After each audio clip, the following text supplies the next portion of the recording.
Valdir Ferraz, o assessor mais antigo do presidente Jair Bolsonaro. Não é isso mesmo, seu Valdir? Positivo. São apenas 34 anos. 34 anos. É uma vida, né? Desde 87. Desde 87, quando ele começou como vereador? Como vereador. Fizemos a campanha de vereador. Certo. E o senhor, assim, vamos começar a história desde o começo, né? Para o pessoal entender a sua origem. O senhor é natural do Rio de Janeiro. Sou do Rio de Janeiro. Certo. E aí o senhor começa quando na política? O senhor já mexia com alguma outra coisa, fazia alguma outra coisa que não fosse política, ou já começou no meio da política? Não, eu sempre gostei de política, sempre li muito sobre política, né? E eu conheci o Bolsonaro em 1987, naquela época que houve aqueles problemas lá da matéria da revista Veja, né? Fazendo sobre bombas na Vila Militar, na academia. Ali começou tudo. E numa entrevista do ministro Leônidas Pires Gonçalves, no Jornal Nacional, eu assisti a matéria, né, e estava vendo, já estava acompanhando a história das bombas. E aí eu vi o repórter perguntar para o ministro o seguinte, o que ele achava daquelas histórias de bomba na Vila Militar pelo capitão Jair Bolsonaro. E o ministro falou o seguinte, olha só, primeiro que eu não acredito nessa história, porque se acontecer, eu boto na rua. O soldado meu não faz isso, se fizer, eu boto na rua. Aí eu saí dali, 3, 4 dias depois, fui na casa de um amigo, né, médico, lá em Marechal Hermes, aí comecei a comentar com ele o assunto, né, pô, tu viu a história do capitão aí, pô? Ele falou assim, eu tô vendo, só que tem um detalhe, esse capitão tá sempre aqui, porque ele serve no quartel que serve o capitão aqui de baixo. E aí eu falei, pô, eu queria conhecer esse cara. Ele falou, pô, a hora que ele vier aqui eu te aviso. Eu lembro que naquela época não tinha telefone, era bip. E eu tinha bip também, né, porque eu fazia algumas coisas que eu precisava usar o bip. E aí que é um médico, né, ele foi e mandou uma mensagem para mim, ó, vem aqui que ele está chegando aqui, 5 horas da tarde. Aí eu parti para lá. Como a gente sempre andou de moto, ele também andava de moto, aí eu fui lá e fizemos uma amizade nessa história aí, contando sobre isso aí, né, e a moto foi fundamental para nós dois, né? A gente só andava de moto no Rio de Janeiro. Inclusive a campanha foi feita só sobre moto, com a moto, entendeu? E aí deu certo o papo que a gente deu, começamos a fazer campanha, fazia campanha de graça para ele sem ele nem saber. Eu pegava o material e começava a distribuir. E aí deu no que deu. Foi eleito vereador. Já na primeira eleição foi eleito vereador? Na primeira eleição. Mas aí ele logo de cara, na primeira eleição, o homem já conseguiu chegar a vereador, né? De lá para cá o senhor vem acompanhando ele, mas é como eu perguntei antes para o senhor gostava de política, mas o senhor trabalhava com alguma outra coisa assim, pública, ou a profissão de ofício é o quê? Apenas lia. Eu fui da Marinha Mercante. Da Marinha Mercante. Eu servi o Exército, né? Em 70 e 72 eu fiz prova Marinha Mercante, passei e cursei o curso lá na Marinha Mercante. Só que eu viajei 2 anos e não quis mais. E aí fiquei fazendo alguma coisa aí para ganhar um dinheiro, né? Recebi uma grana já. E aí acabei passando a saber mais sobre política. Foi quando cheguei até ele. Entendeu? Certo.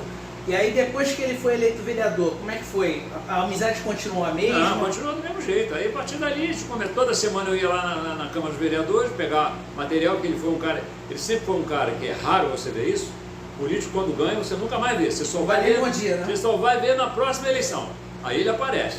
Todos são assim. Muito difícil um político igual ele, é muito difícil. Ele é o mesmo cara desde 87 até hoje, é o mesmo cara. Se ele tiver que sentar no chão para comer, para almoçar, para jantar com você, ele vai sentar, não tem essas frescuras não. Já o político de hoje, a maioria dos políticos, é difícil você ver. Então o que acontece? Como a gente produzia bastante material, porque ele não tinha espaço na imprensa. Essa história que a galera fala da imprensa hoje era pior no passado, né? E a imprensa nunca gostou dele realmente, por ser militar, né? por ter as ideias, né? de coisa séria, coisa certa, né? Então ninguém gostava dele, a imprensa não gostava. E cabia a mim, né? Ele tinha um assessor de imprensa chamado-se Roberto Pomar, que foi do Estadão, aí depois começou a prestar serviço para ele. E o Roberto Pomar era um cara de direita, né?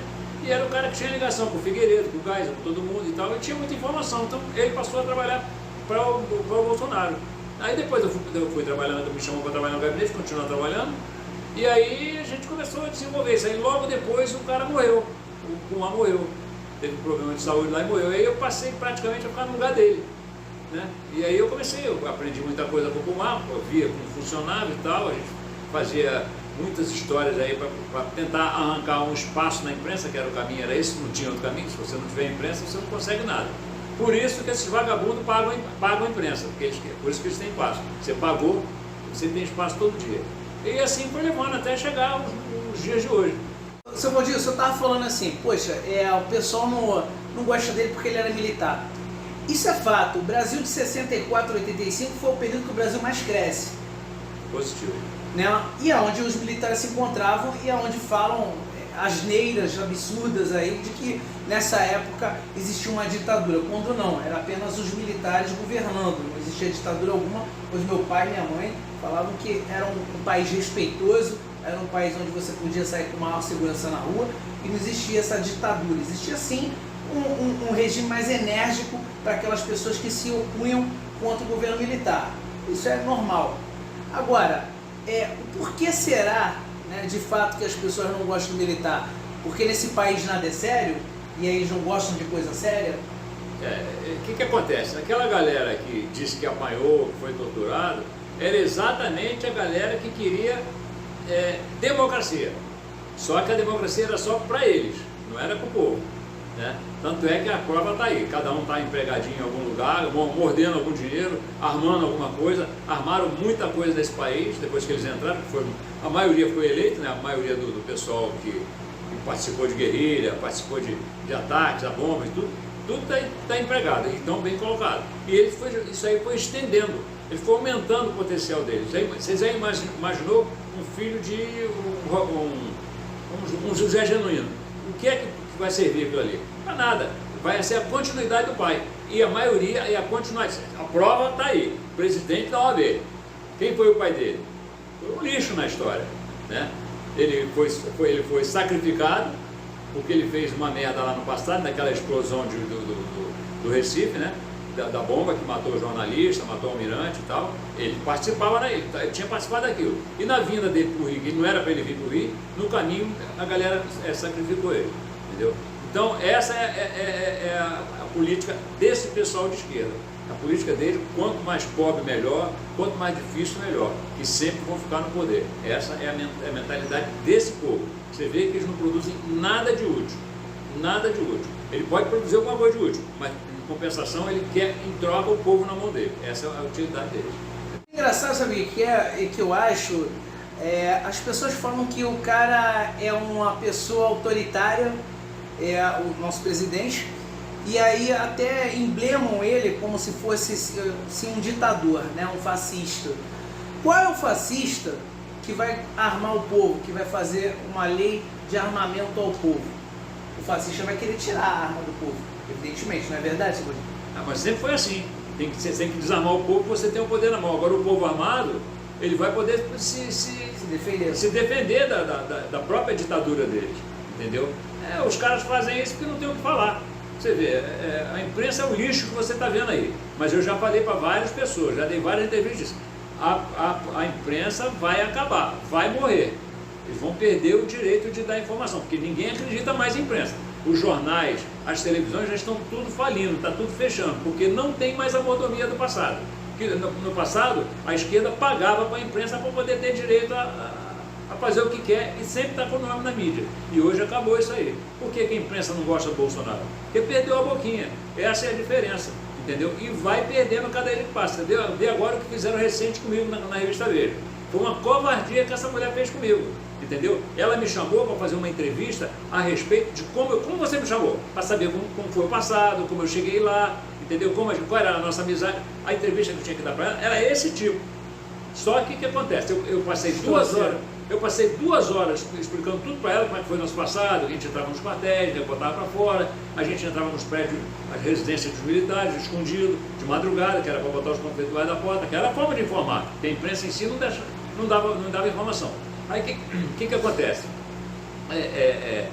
Esse pessoal, eles só fizeram isso de propósito. E quando eu conversei com a menina, com a repórter lá na minha casa, chama-se Larissa Borges, só para firmar o nome dela, Larissa Borges da revista Veja. Né? Por acaso, o mesmo passado do Bolsonaro da revista Veja, que sacanearam, é o mesmo presente que fizeram comigo, entendeu? Distorceram a matéria, ela perguntava para mim, aí eu contei essa história todinha, passei 2 horas conversando com ela, mostrando material, mostrando documento, as coisas que eu fazia, que a gente fazia, e ela não botou uma linha. O que aconteceu? No final, ela pegou, começou a perguntar para mim, vem cá, e essas histórias de rachadinha? Eu falei, ué, essa aí é o que a imprensa fala aí, parece que existe, entendeu? E eu disse, ainda bem que ela botou isso aí, eu disse para ela, foi bem claro, eu duvido que o presidente e mais os seus filhos tenham envolvimento nessa história aí.